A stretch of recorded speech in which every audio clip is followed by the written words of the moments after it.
Hi, Mike. Welcome to the Hey, show. It's good to have hey, you. John, how are you? Good, man. Hey, that was a great show last night, huh? Thank you so much. It was fun. Yeah. Yeah, it's always a pleasure to come out to hear you guys. Mike from Highway Robbery, multi instrumentalist.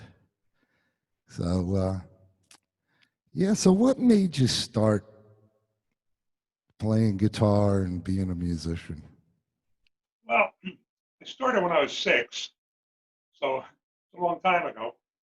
But in the early 70s, mid 70s, I was playing out.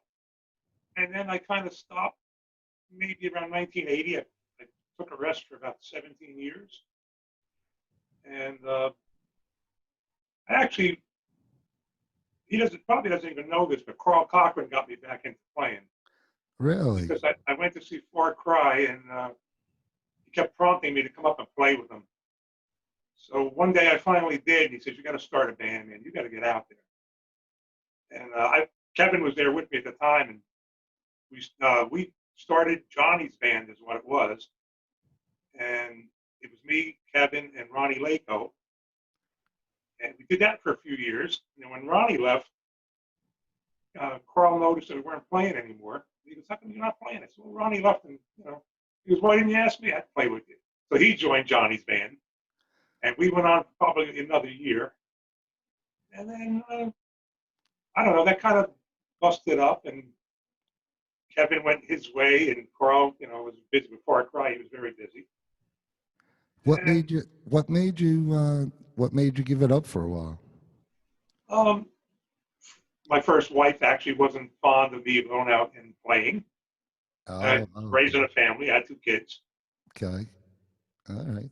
But did you So, still keep playing and practicing? I mean, truthfully, I picked it up for 10, 15 minutes, put it down, and I wouldn't touch it for days. huh. Yeah, Weird. Yeah. that's something. So you've been playing again a lot lately. So how does it feel to like not have to It go almost feels not like I have to never left. yeah, but how does it feel not to have to go to that daily grind, and now you can focus on the music again. Yeah. Well, I retired a year and a half ago. uh, 39 years in one place. So I decided that it's time to retire. So I do have a little more time, even though I spend most of it doing gardening and home improvement. I have a koi pond. I take care of that stuff more than I'm actually playing. So I'd like to get into it a little bit more. Yeah, when you have a house, there's always something to do. Yeah, for sure. Right, right. Sure, definitely. I mean, I just dug a ditch out to bury I don't know, the water line for a sump pump, and yeah, I'm hobbling around now. Old man's hobbling around. I hear you. There's always something. Yeah, so you play guitar, mandolin, and harmonica in the Highway Mhm. Robbery band. Um, was Play a it little pedal steel too, but I haven't touched that in quite a few years. I want to get back to that as well. Uh, so with the mandolin? Is it like the guitar, or I mean, I don't Not really at all. It's know. tuned differently. The top 4 strings are actually backwards, reversed from the guitar. So it's a whole new learning process, and the neck is so small that I uh, know. it, I you tried barely get your messing. fingers in there. I Especially you playing bass. Jesus. I can't even play a grand piano too well because these stubby little fingers don't fit in between the keys. My friend said, "Oh, come on over and play my grand piano. You'll be able to play it." And I stuck my finger in there. He went, "Wow, man, your fingers are fat." So I yeah, hear that. no, yeah. I, So I good actually luck. used to have an electric piano back in the day, the Fender Rhodes suitcase. I played that for a little while, but my left hand used to cramp up so severely. I couldn't do this. I could do this, but I couldn't do this. And I said, you know what? It was starting to affect my guitar playing. I said, nah, let's leave it for somebody else. As you can see, I do have a bunch of keyboards here, so um, I'm kind of I'm kind of figuring out how I could fit my fingers in there now a little bit, But you know, it's like anything else. It's a chore, you know. Yeah, So, what do you like playing more? I know you know you play a lot of the acoustic guitar.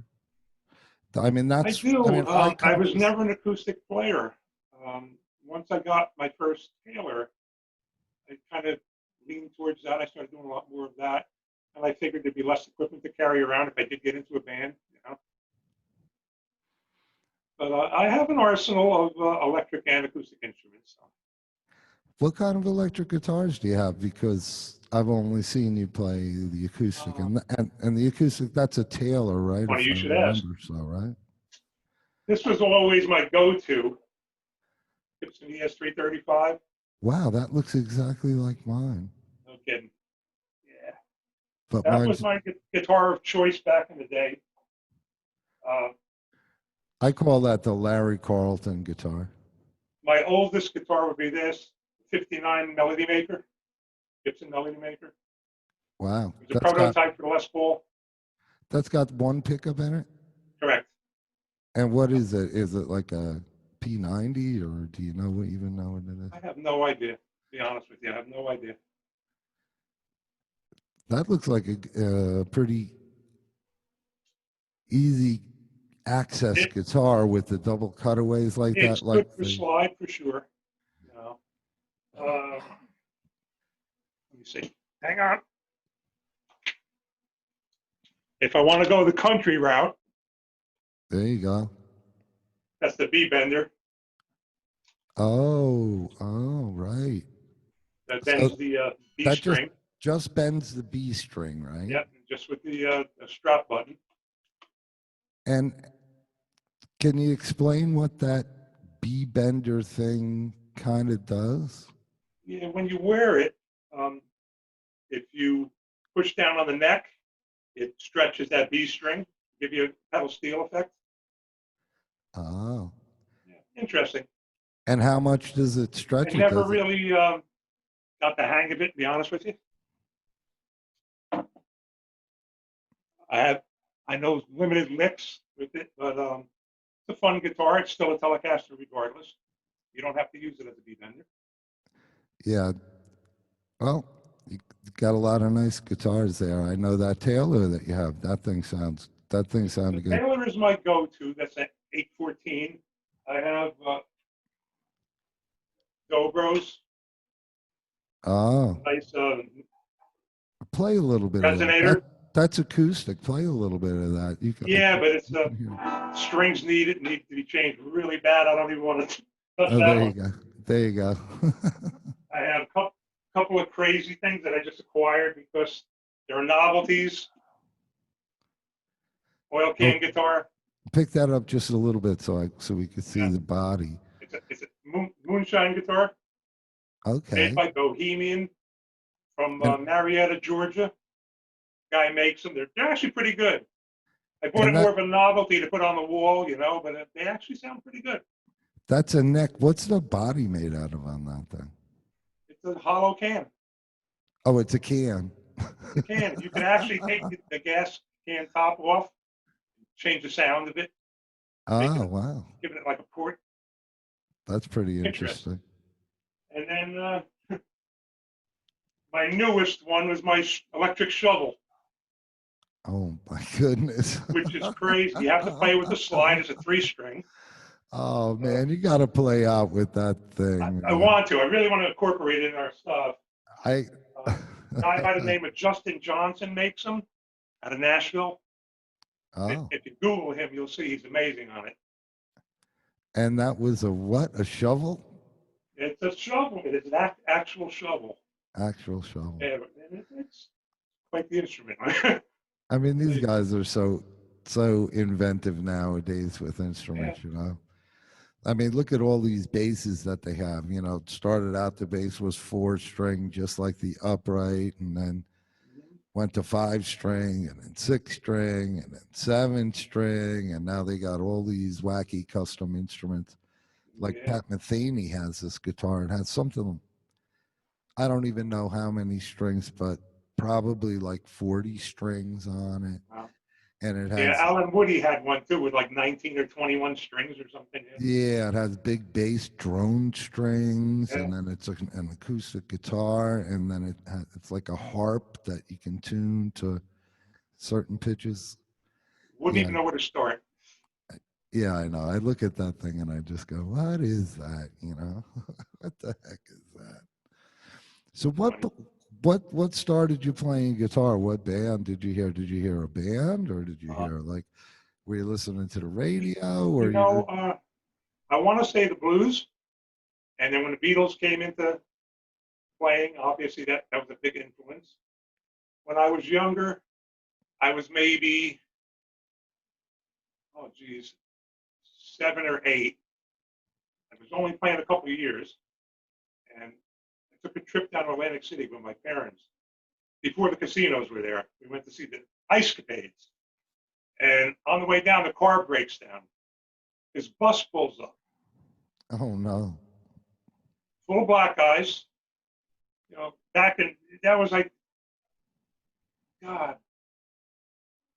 I'm going to say in the late '60s. So it's a different world back then, especially in Atlantic City. So we're like, oh, you don't know. My mother's like, lock the doors. You know, that's just the way it was back then.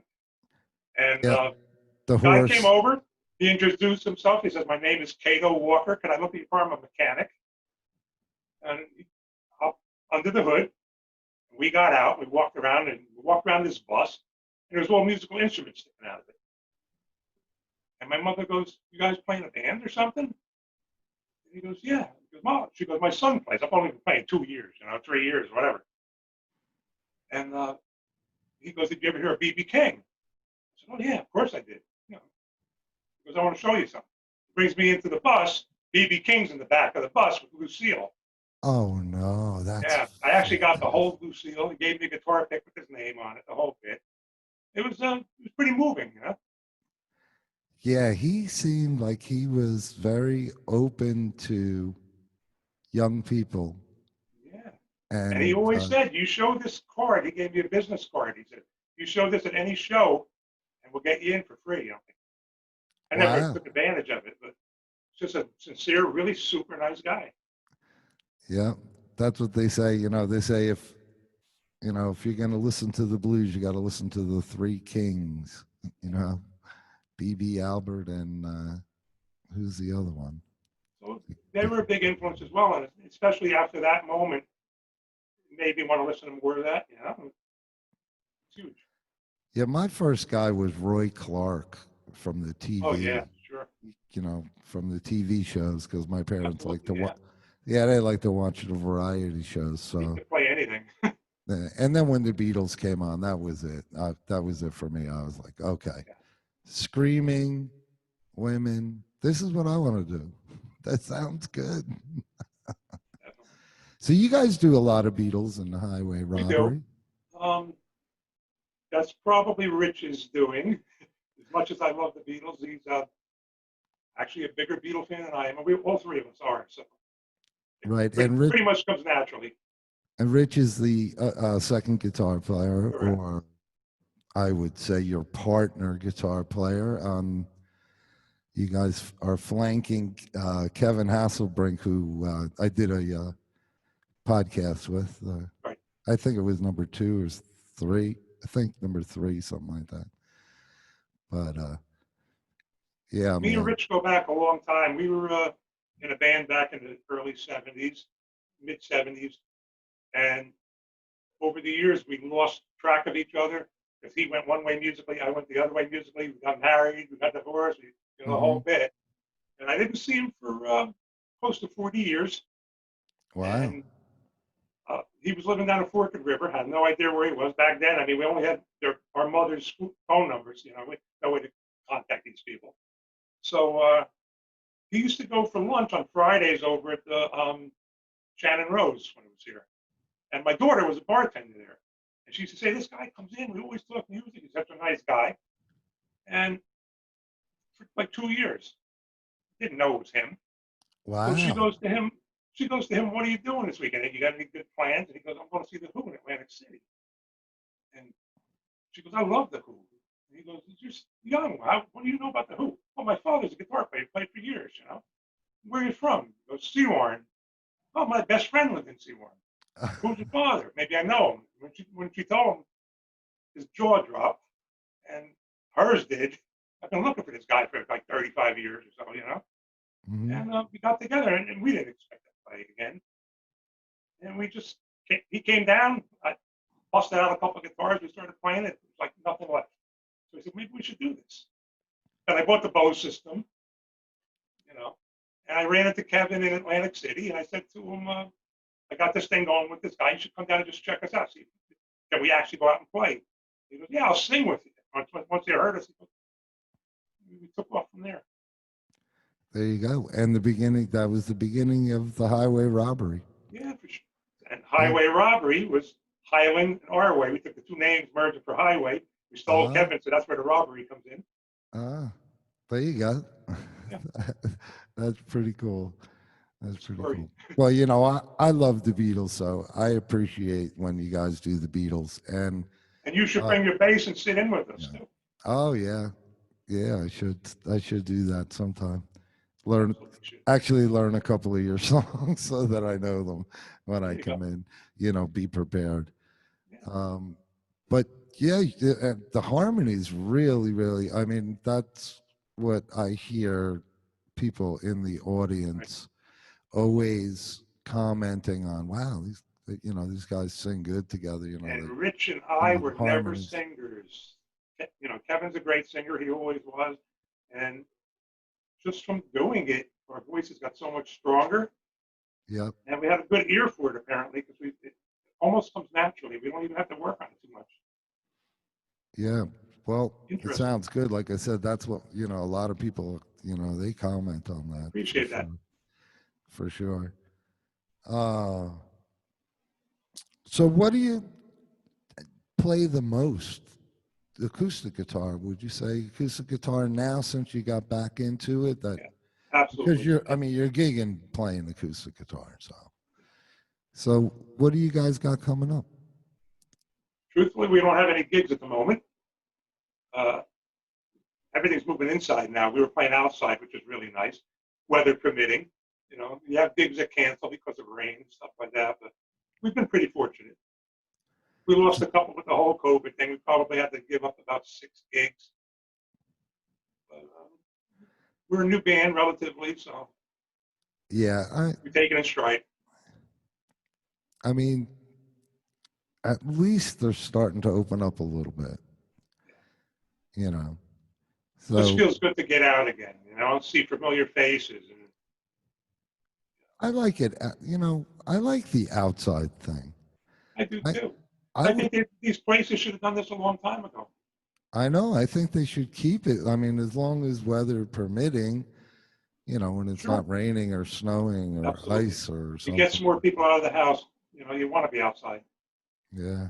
Well, I went to go see Kevin today outside, and it was like 80 degrees right in the sun. And those poor guys were baking. I mean, they were baking up there on this. Yeah, we had a couple of them too, where basically the water was dripping off my guitar. It was pretty bad. What kind of you play the mandolin. So I'd like to get back to that just a little bit. Do you listen to a lot of bluegrass, or do you listen to country for really that? Don't, and I'm not a mandolin player per se. I picked it up. I'm not even sure why, and I didn't know what songs I can incorporate it with. I just wanted to try another instrument. I'm limited. Yeah, well, you learn the parts because you're a musician and you have the ear and things like that. Because I know you do that, Maggie May, and right, wake up, Maggie. That's all. We haven't. I know it. I did learn it, but we haven't done it yet. I think I remember hearing you play that. That's why I asked. No, we do "Losing My Religion" by REM. That's what we've been doing with mandolin at this point. So when did you start going to concerts? Do you remember your first concert that you ever went to? Technically, yeah, Washington, D.C., I was probably 10 or 11. I saw the Allman Brothers at a free concert. Gary Oakley was still alive. Dwayne was gone. So that time frame in there it was a free concert. I knew the music. I was there with my parents. We were sightseeing. And I heard the music. I was singing to the songs. And my mother said, "You know this?" "Yeah, it's the Allman Brothers." She goes, "They're playing." I was like, "Are you kidding?" So technically, that was my first concert. There you go. Allman Brothers. And I'm a huge fan of them, too. Yeah, I was pretty young my first concert, and my parents let me hop on the train and go into Madison Square Garden because they knew I didn't have to go like out on the street or anything. So they allowed me to Yeah, go. I had numerous trips like that myself. But yeah, oh my gosh. I'll tell you what, on the train, I mean, we had our wine pouches, and I mean, Right? everybody was smoking cigarettes, and the car was like a fog, and we're drinking wine It's and a all this whole stuff. nother world now. It's, The clubs that were around, the bands that were around, some of the talent that came out of the tri-state area, you know, yeah, you there's a just, lot of you just don't talent. have a clue. We don't have big venues here anymore. You're playing in a small place, you're playing against a salad bar half the time. Yeah, I know. Oh, Still fun, but different. yeah. So, what were your main influences on guitar? Is there any couple of guitar players that you would mention to There were say, like, too many to these name, guys I really. loved? Always a fan of the Allman Brother harmony guitars, Dickie and Dwayne. And when Warren Haynes came into the picture, he's a big influence. I love Jeff Beck, Eric Clapton, um, Steve Morse, big influence. Can't play like him, just love his music. Steve Morse. Wow, Unbelievable. what an incredible guy. Yeah. Um, in Going back fact, to the first Dixie Dregs album, I've seen them many times. I think he won the guitar player best guitar player so many years in a row. Oh yeah, They put him in the Hall of Fame, and they said, "Look, that's right. He's not eligible anymore. you can't vote for Steve Morse anymore. Okay, Right, Steve Morse is in the Hall of Fame now. Don't You can't vote for him." right. I grew up with Dave LaRue, who played bass No with kidding. him for a while, and Yeah, excellent bass player. and geez, I listened to that song "Cruise Missile." I don't know if you Mm-hmm. ever heard "Cruise Missile," and Dave was saying, him and the drummer played the line, and they played it, and they killed it, and they nailed it, and they were looking at each other, and they were, "Yeah, man, that was great." And Steve Morse goes, "Okay, guys, let's do it up the tempo now." Yeah, And Dave looked at the drummer Van, and they just looked at each other and went, "Oh boy, here we go." yeah. But He could be a blur at times, man. Them notes, man. Holy smoke, yeah, he picks every note. he does. Do you tend to pick every note, or do you like to No, I use don't. pull-offs and And, hammer-ons? and I'm not a fast player. I'm not a slow player. I'm a half-fast player. Yeah, well, you're Half-fast. you're you're a tasty guitar player. I mean, you know, a lot of times notes just go past people. That's why, when you're doing stuff like what you're doing, Beatles and I guess I guess you could say classic rock. Um, a lot of those solos are parts. Correct. Would you say that? Yeah. For, Sometimes not playing a note and having a second or two of silence means more than actually playing a flurry of notes. If you can know what I mean, just having silence and using well, dynamics. And, well, and I yeah. hybrid pick a lot, so fingers and pick, and we don't use effects on anything. We try to keep it simple. We like to say that we can walk into any music store, grab two acoustics off the rack, and recreate everything that we do. We pretty much can. We have no pedals, nothing that alters the sound in any way, and I'm pretty proud of that.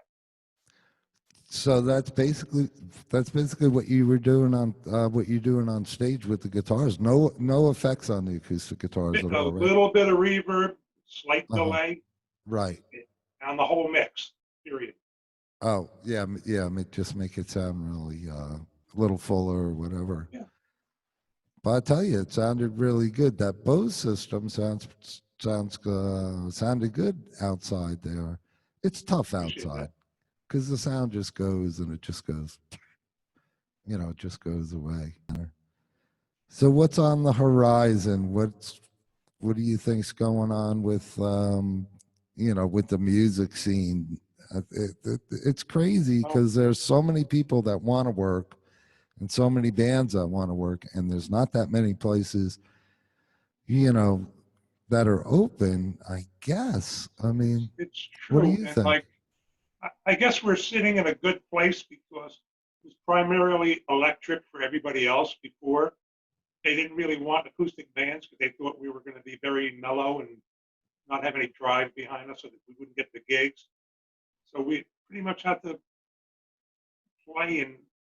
play for less just to get our foot in the door. And then they'd say people would ask for us and they'd start putting us in slots where they would have electric bands, which was good, but it's a slow process, And right now, a lot of people are taking acoustic bands, so we're in a good place for that, I guess. That's true. That's true because that's what's working right now is Yeah, the duo is the single. because it's mostly Oh, the- restaurants and everything. They don't want the loud music while people are there eating. yeah. Well, we're still at only 25% capacity Right? indoors, right? Mhm. Yeah. I don't know how they can. I don't know how they can survive. So many places went under too. That's real crazy. That's a shame. Yeah. Yeah, I know. Did you ever take lessons? Or, I I mean, I did. know you when you were real young, you probably did, but later Yes, on? I took lessons for about 19 years, and then I don't know, it wasn't doing it for me. Even the songs today, I don't like to play note for note on a lot of stuff. I feel that if you do that, you're not putting yourself into the song. When it's really coming from inside, you play with a little more feeling. So I try to put the crucial parts in that people recognize, but you know, put enough of my own in as well. Oh boy, I just lost my lights here. Do you see I that? see that. I'm all They're blue. playing games over there. All right, hang on a second, folks. Sure. Studio malfunction. That's okay. So who did you study from? Was it a jazz guy or were you just going, Uh, was he just teaching no, you it how was to actually read a music? place on Main Street in Woodbridge when I was very young. I mean, uh, I actually started playing when I was 5. I got my first guitar when I was 6. And my first guitar was a Fender Mustang. Went right for the electric guitar. Yeah, that was a hot setup It back took, then, it the took me a Mustang. long time before I got my first acoustic guitar. And of course, they're never easy to play, when you get them. They're especially as a young kid, your fingers are smaller and everything else. But I tell people today, like when they say, "Well, what kind of acoustic guitar should I get my kid?" I tell them, get the best one your money can afford because it's going to be more playable and they won't get discouraged as quick. Sometimes they buy the cheapest one and they don't stay in tune. They're high action. They hurt their fingers and the kids give up on it. Yeah, that's true.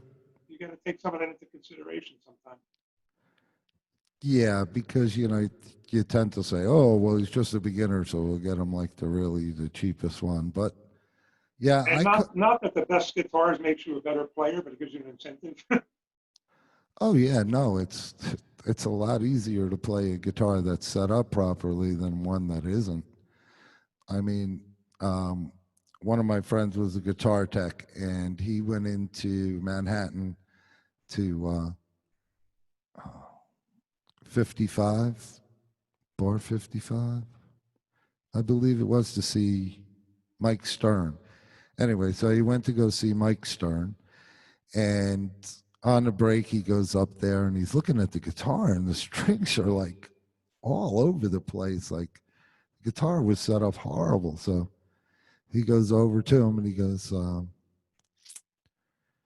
goes, geez, would you like me to set up your guitar for you? And Mike goes, nah, nah, nah. I'm used to it now. That was weird, you know. That was because usually you want to have it set up. Yeah, It, for sure. is there anybody that you use? Anybody specifically No, that I you do pretty it much do the yourself? setups myself. I'm sure somebody else could do it much better, but they play well, I think. Yeah, we learn how to do that kind of stuff, right? We learn how to set it up basically, you know, and set the intonation and all that. So for all you young cats out there, you know, hey, put in a little bit of time, you know. I mean, it's pretty easy to adjust the strings and to, Right. uh, you know, adjust the height and stuff. But a lot of times I'll just give it to somebody that I that I know that can do it a little better than me. But Yeah, there's a lot of them out there. so what kind of I guess I'm a creature of habit. I wait till something goes wrong before I take it to somebody. It's probably not the way to do it, but stuff are you working on? You working on getting in any new songs or? I'm hoping so. We'll see what we have up our sleeve. I'm not sure yet.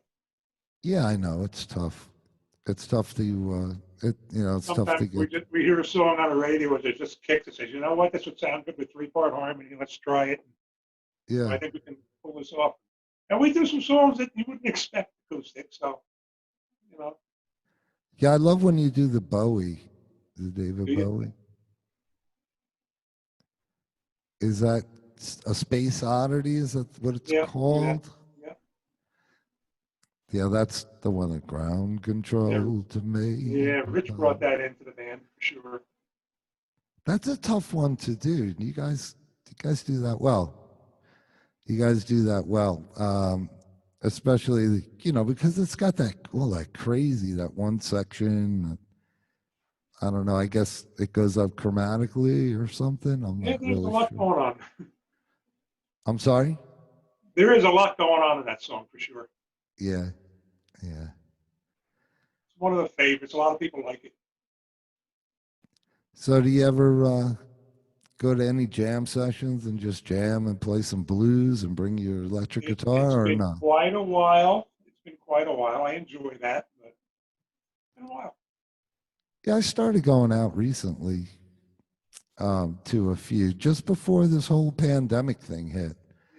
Mm. And I was surprised. There's some pretty good band leaders out there at these jam sessions.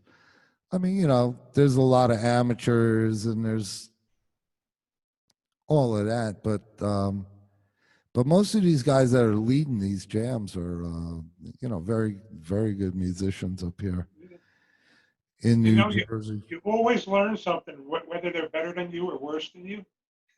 You'd be surprised because there's some things you don't even think about doing that a lesser guitar player, you look and you say, where's he going with this? And all of a sudden you say, wow, that was pretty cool. You know, so everybody doesn't have to be on the same level for it to work. Yeah, I mean, you can learn something from everybody. You know, I show my students things, and you know, and I learn stuff from them too. You know, Yeah. especially about teaching. You know what kind of works, and you know what doesn't, and all that kind of stuff. So, if you had to say something to the younger generation of guitar players that are coming up, is there anything that you could think of to tell them, you know, that might inspire them any? Like, Play with somebody that's better than you because it'll drive you. That's the play, problem. A lot of people play on their same level or somebody that's lesser, and they don't really get that, God, I want to be like him attitude. You know, I want to, if he can do that, I can do that. Very, very good advice. That's for It sure. drives you a little bit, you know. I played with a lot of people that are way better than me. And sometimes you just want to break the guitar over your knee and say, I'll never be like that. And then the flip side of it is, you know, if he can do it, I could do it. It makes you I think try it a so lot. too, and I think it makes you step up a Definitely, little bit. definitely. You know, when you're playing with somebody. It gives you the desire to practice a little more so that the next time you get together, they see an improvement. You know, there's nothing, there's nothing that we like better. You know, you're playing, nobody's paying attention to anything, and all of a sudden you get to a part and you see the musicians that you know that are out there just stop and look. That's the best compliment anybody can give you. They just stop and look. And like, wow, they took notice of something. You know? It's a good feeling. Yeah, isn't that crazy? Because you know when you're playing at these restaurants and everything, you know you have your fans and you have the people that always come to see you, and Right? you know when we're talking and we're socializing and stuff like that, and you know, and we're paying attention and we're listening to the band, but you know a lot of times people are just you know chat the whole time, and then you see them look up like, wow, I like this song, or you know, and it's always cool. It's always cool because you know people start getting up and dancing, and Yeah. sometimes it's to a song that you wouldn't even expect, you know. But I wouldn't say you guys were a techno dance band No, sure we're not. by any stretch of the imagination. Did you ever listen to any of that? Where it's just Uh, Not as a rule. I'll be honest. No. yeah. I have younger kids, so I hear that. I hear a bit of that stuff, and a lot of it's produced really well, you know. Oh yeah. But it's kind of like trance dance stuff. I don't know. I guess the kids like to do whatever it is they do and just trance out on the floor. You know, John, we're a dying breed. There's not many bands that even play their own instruments anymore. You know, Yeah, you know, it's sad. a lot of the younger kids that are musicians, though, they know all of the stuff. Like they know all the classic rock and the new stuff, and you know, it's crazy. You know, because we grew up, I would say, in a great time for music. Definitely. I mean, let's face it, the There were songs there were that, bands 5, 6 nights a week. Yeah, you can always go see music playing. yeah, and the music on the radio was,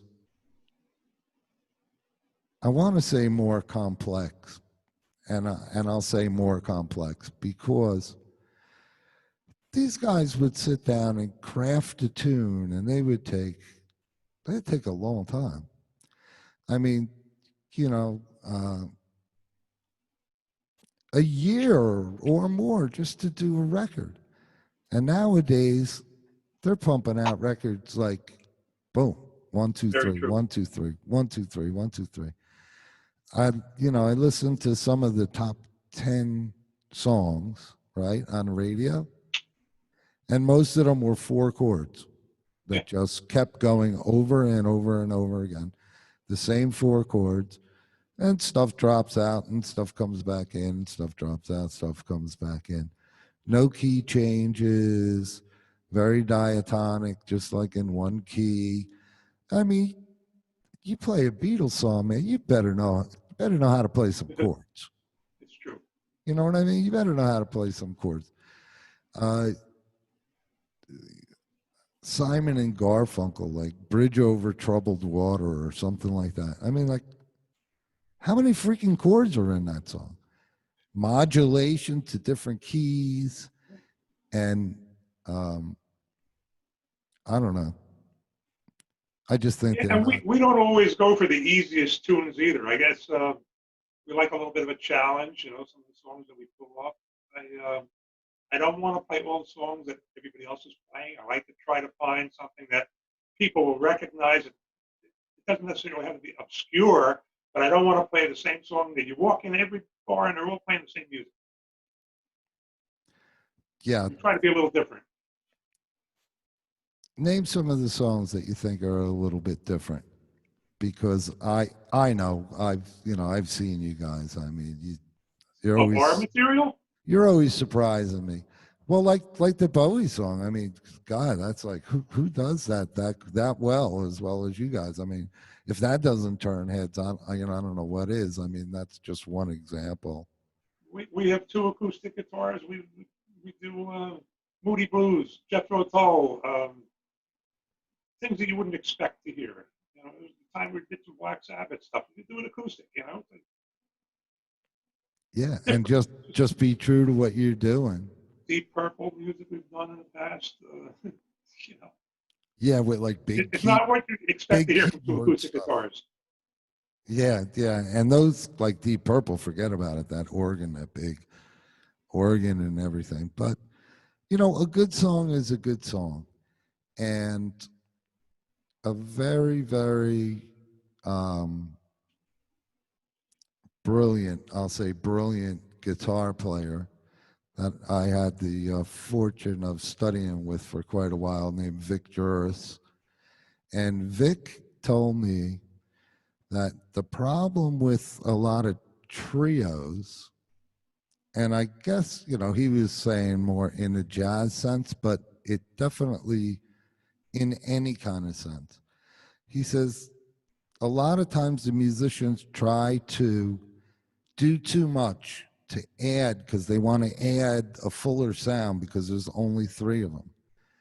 And his analogy was when you do that and you overplay or you try to fill things in too much, you lose the beauty of the trio sound. I mean, the trio has a certain sound. Two acoustic guitars has a certain sound, and like you were saying before, because you don't use effects. I mean, so many people are using all the distortion on it and, chorus. All right, my brother. Well, look, man, it's good hanging out with you. And, Always. yeah, and hopefully somebody will learn a good lesson.